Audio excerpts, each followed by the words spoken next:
You're saying that online poker is really beatable, and I'm like wondering if this applies to something like GG tournaments as well, Poker Stars tournaments, things like that. I'm wondering what do you mean, and like where's all this value coming from?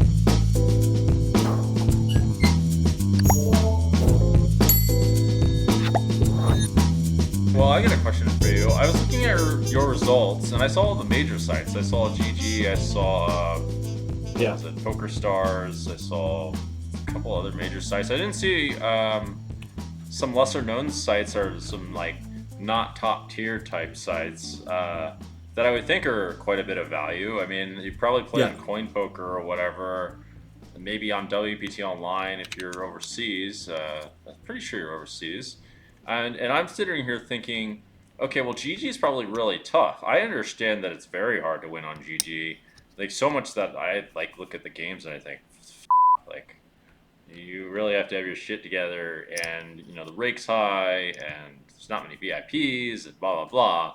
And I'm sitting here thinking, if I was gonna grind like online poker in like the toughest fields possible, I would want to know where to aim the effort, because I would think that GG, like, unless you like, maybe there's lots of volume there. Like, I'd play tournaments on GG, but I'm wondering if you're saying that online poker is really beatable, and I'm like wondering if this applies to something like GG tournaments as well, Poker Stars tournaments, things like that. I'm wondering what do you mean, and like where's all this value coming from, especially with like I'm curious what's simple about it, where the EV is, and how beatable really is it these days with Poker Stars, or excuse me, poker sites uh, being kind of squeezy of the players. I mean, first of all, I've lost a couple of hundred grands over the last couple of months, pretty much on a downer. But overall, I'm still doing really, really good. And I played a little bit on 888. I played a little bit on party poker. I would always mix in a tournament and two. I think on 888, I'm up quite a bit. On party, I'm down quite a bit. I think it's in there as well. But most of my volume was always GG and stars. Uh-huh. I never really played on any other sites. I never played on Coin Poker. I never played on WPT Global. I played maybe 10 tournaments on ACR. It just I'm also streaming it, and I'm streaming like 20 to 25 tournaments at once. So and then I Oh still wow. need to deal with the chat. I still need to deal with everything that's going on. So there's enough volume for me, and I can see your point that some of the lesser known sites might be more profitable, but then you still have the risk, you never know some of these sites, how legitimate they are. It wasn't for the first time with Full Tilt that a major site f***ed up and your funds got lost. Also, security, right, is a big deal. And I always have the urge to also play against the best because I think I learned so much from it that it will help me then to become and make even more money in softer games. However, this for high stakes. Now back to your question. I do believe that right now, with also GG having invested so much in marketing and having great guarantees, and yes, some criticized formats like mystery bounties, but ultimately attracts a lot of players. Like I think right now, mid stakes, low stakes is super soft. What I experience every weekend, I think a lot of players, especially GG, overestimate the toughness. I think you might be a little bit biased from cash games. I think cash games are might be a lot tougher compared to other sites. Also, Poker Stars cash games like Zoom 500, I also think super tough. You Hmm. might have a point with tournaments that they are softer on other sites, but I don't know. What I can tell is right now that mid stakes, low stakes tournaments are super soft and have Okay, gotten a lot softer over the last couple of years. And they've gotten you, softer over the last couple yeah, of yeah, years. yeah, yeah. I think there was a time where 2018, 17, where the solvers started being better, not so clumsy, and GG wasn't really doing a lot. Party never really did anything well when it comes to poker. I think they had the same shitty software for the past 20 years, and so it was only PokerStars. But in my opinion, PokerStars did not do enough for marketing. They did not do enough for a great schedule. The schedule is good, but compared to how dominant they were. And I think that's the reason why GG caught up, because they raised the guarantees, they introduced so many great tournaments, they introduced the staking model, so many small features and gimmicks that they surpassed poker stars. And that led to more tournaments available, great. I think guarantees are so important. If you're recreational and you see a 20k guaranteed big 109 on stars on a Sunday, or 50k guaranteed versus a 250k guaranteed 100 or $200 tournament on GG, right? Just people are very simple. They always look at, oh, how much could I potentially win? I am 35 grand for first versus 7 grand for first on stars, And all of these things make the difference. And I think that's why the tournaments are so soft on GG, especially on GG. I mean, do you remember the days? Have you played some online tournaments, Sunday Million, Sunday Storm, where you had like 200, 300 grand for first in like the biggest tournament of the week on the Sunday Million? And now it's like sometimes 70k or barely reaches the 100k. The I Super Tuesday. The Super Tuesday used to be, I don't know, close to 100k for first on a Tuesday. Now it's sometimes not even reaching 20k. So yeah, I don't know what they did with the guarantees on stars, but and we said this. uh, All of the recs said it for multiple years. It's a bit of a bummer, but yeah. okay. Yeah, maybe that's just what's been going on. Maybe there's just loads of money in tournaments because there's all these VIPs or whatever, and like maybe I don't know. Somehow these guys aren't playing the cash games, and it's just tournaments are where it's at. I don't know. That doesn't really surprise me, but it sounds like it's really worth checking out. Maybe I should. I played some tournaments. They seemed pretty soft, but what do I know? I was never really like a tournament specialist, and What do you play just mostly now? I play mostly cash games still. I mean, I do a bunch of things still. I teach a little bit, and I mean, I'm playing mixed in the World Series. It's a far better experience than the tournaments. The tournaments they need to fix however the tournaments are run WSOP. It feels like a f***ing dungeon in there.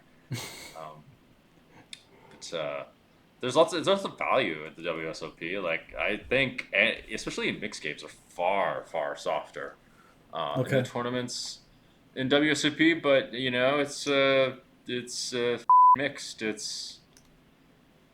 have to be quite. It's not so easy to be good at mixed games, and I certainly think there's a huge potential for someone to make quite a bit of money in the WSOP. Like this doesn't surprise me, or any of these like larger scale tournaments.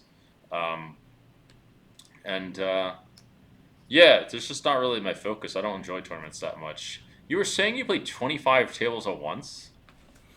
Yeah, it depends on how many tables I still have up and how good I'm running, but it's usually between 18 and 25. Okay. Yeah. Uh, I mean, I wonder.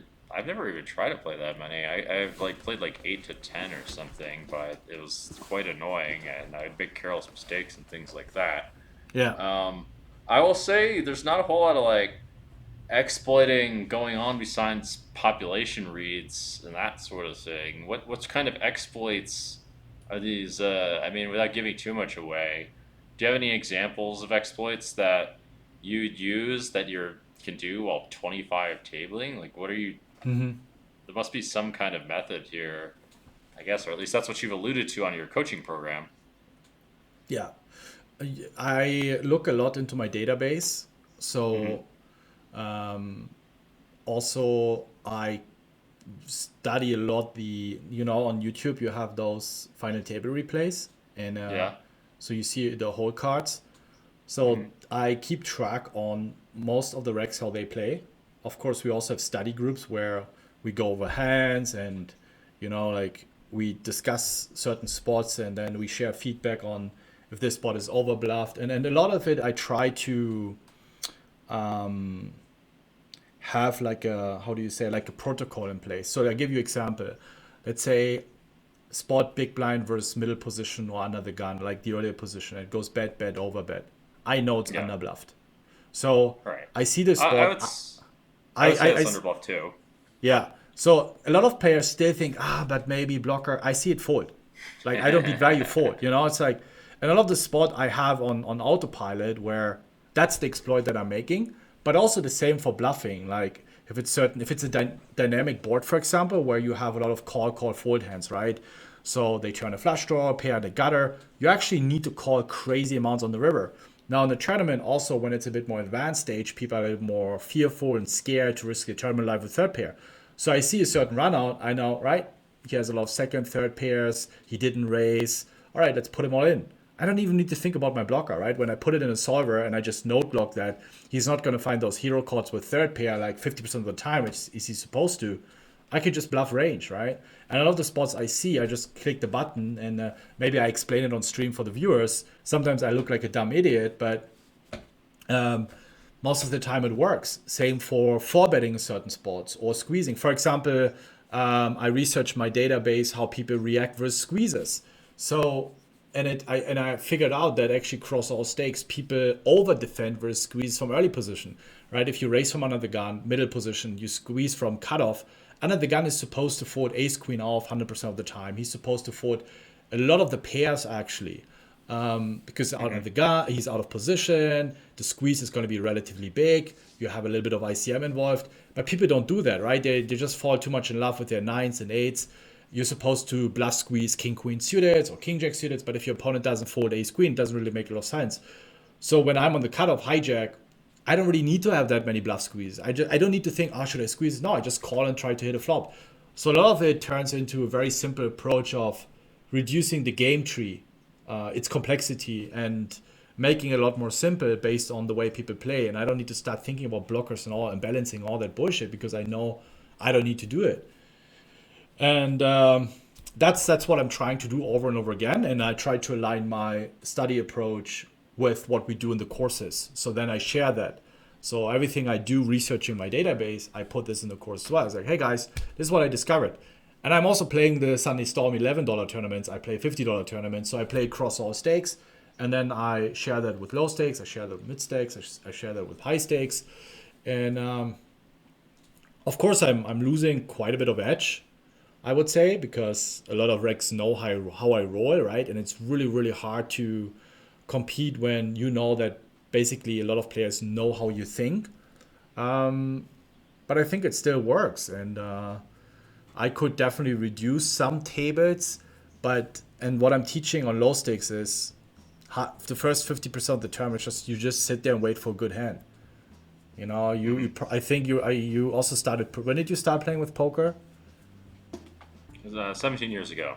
Yeah, you remember at the beginning, I started 2009. It was literally just you wait for good hands, and people were so bad. You just go big with your value, and tournament poker is pretty similar in the first 50%, especially with re-entries, rebuys. People don't fucking care. Like they don't fold. They don't like folding when they have a hand, and you just exploit that.